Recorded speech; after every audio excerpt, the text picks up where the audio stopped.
Hello, friends, and welcome back to r/ProRevenge. Today we have prepared 3 stories, starting with a short one about a strange customer our OP had to deal with. But before we begin, don't forget to subscribe to our channel if you're new here and turn on notifications so you don't miss a new video every single day. Here we go. I don't understand why I would lower my price because you have to come from a long distance. I've been trying to sell a brand new JBL audio thing. When I say brand new, it's still in the box with everything. The only thing I don't have is the guarantee. I've been trying to sell the thing at 250 euros. I lowered my price due to COVID-19 to 230 euros, but that's it. The guy told me because he's working 82 kilometers away from me, 1 hour from my town, I had to lower my price to 200 euros.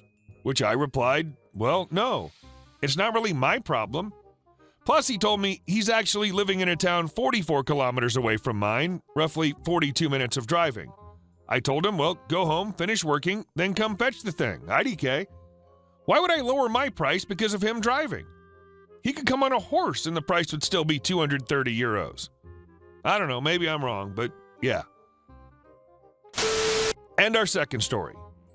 Apparently, you're dead. I used to work for AFES. Think Walmart, but on U.S. military bases. And I worked at the customer service counter where people would come to do various things, such as pay their Star Card bill, store credit card. During this time, the casualties coming in from Iraq and Afghanistan were pretty constant, and shortly prior to this interaction, I got briefed on what it meant if I saw the deceased card. I got the feeling we had several customers who died in Iraq, and the policy was put in place as AFES likely didn't want the bad PR on trying to collect debt from widows, which I mean is a good idea. It meant the card was closed, all debt was written off, and all automatic payments were canceled. Well, if you've ever worked or dealt with AFES, you understand they are incredibly incompetent. Well, one day I'm working and a woman comes up to me and says, I'm Mrs. Jackson and I'd like to make a payment on my Star Card. I said, that's fine. Can I see your ID or Star Card?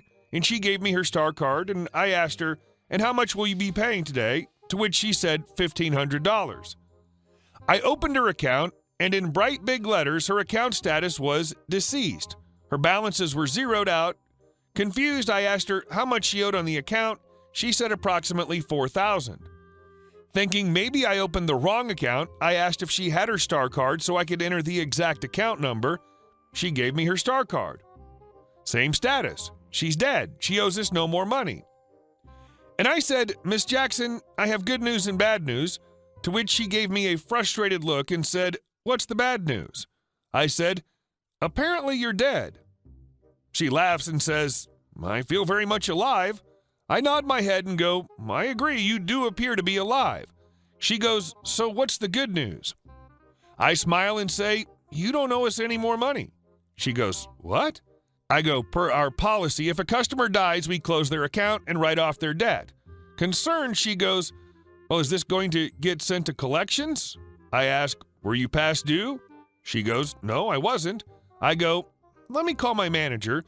So I call my manager and ask my manager, if a customer is declared deceased, do we send their debt to a collection agency? He goes, no, it's written off. So I relay that information. She starts to smile, and then she goes, so can I use my Star Card? I go, no, it's been closed, but if you want to open another account, you can. So we opened another account. Yeah, it worked, and she was approved. I dealt with Mrs. Jackson several times over the next year. She liked to come in person to make the payment. I nicknamed her Zombie, a nickname which she embraced. When she'd approach me, I'd go, the zombie's back, and she'd smile and joke, be nice or I'll eat you. We kept it as an inside joke. My coworkers were always confused. And our last story. I forced my Jekyll and Hyde neighbor to move out, but I didn't stop there. We, my wife and I, live in a townhouse complex. For anyone outside of my country, it's like a row of houses in a gated community. Our complex has 3 rows with 6 houses and 1 row with 5. Need room for that community pool. The 2 evil neighbors in question lived across from us, the one right across from us, Unit 10, and the one to their right, Unit 11. Not real numbers for obvious reasons. What you need to know is the driveway separating each of the rows it's wide enough to fit 2 cars okay-ish. If both cars traveling slowly, they can pass each other with ease. When they first moved in, we got along okay with them. I even played games with their kids, 3 each per unit, when walking past to my house from the car park. I thought they were good families, as when the kids did something like kick balls at our wall and not stop, I'd tell the parents and the kids got punished. I explain this because in just one day, they went from a nice family to assaulting my wife. We came home from an event one night, I think the movies. Another neighbor of ours made it to the driveway before us, so he was first. The people in number 10, whom I now refer to as Psycho B and A-hole husband, had their family van parked out in front of their house, across from my house. Kids were getting in and out of the van, while Psycho B was keeping an eye on things. Our other neighbor, who lives on our side of the complex right next to us, moved his car slowly past Psycho B in the van first. We'll call him Nice Neighbor for now.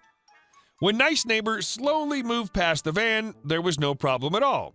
My wife was right behind Nice Neighbor and did the exact same thing, slowly moving her car past in full view of Psycho B. The strange thing is that nothing happened. My wife made it past without even a glare. I got out and opened the garage door for her to park. We reversed the car into our garage, and I was about to shut the rolling door when Psycho B comes screaming over and yells at us, accusing us of trying to run over her kids. She barged into our garage right past me and banged on the driver's side window to the point my wife had to roll down the window or Psycho B would have broken it. She started pointing a finger and yelling about how dare my wife try and run over her kids. I want to point out that from the time my wife pulled past the van till the time Psycho B came raging over was 2 minutes.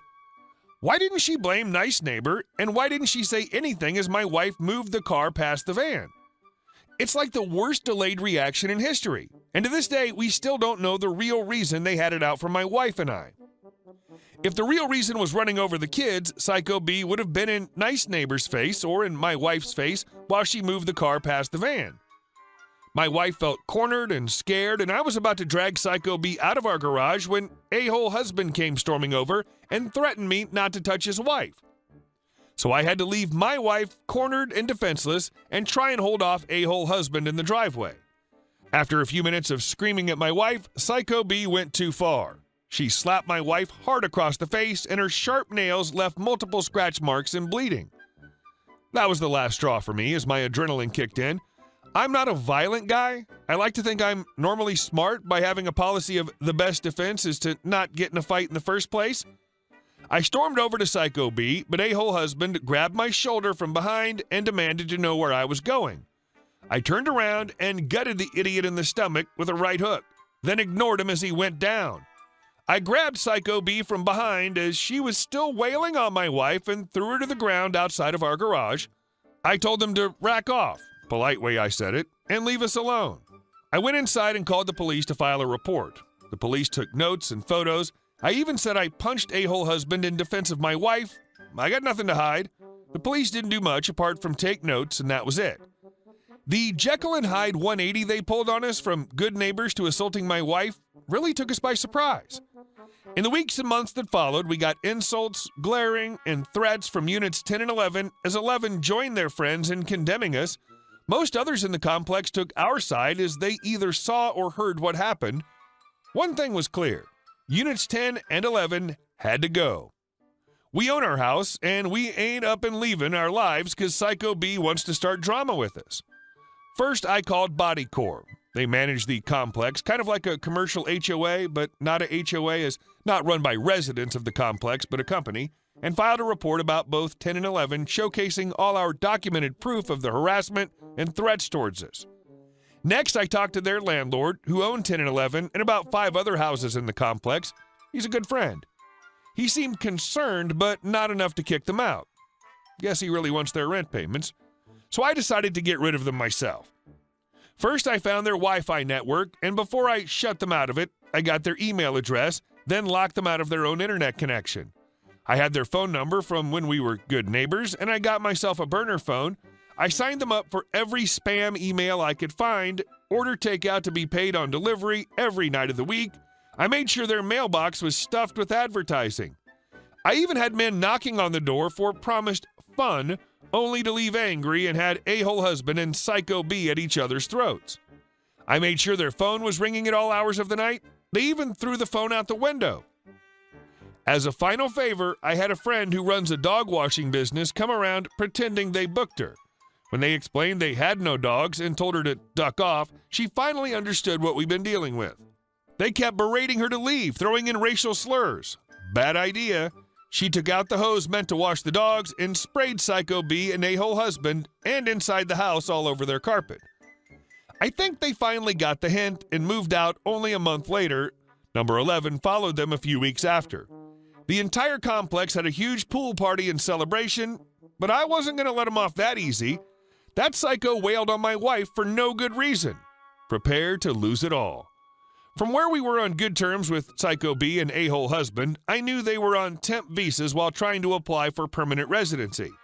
I made sure to mention to immigration where they'd moved to, thanks friends in the rental market, and handed over the police report of them assaulting us in our own home for no good reason.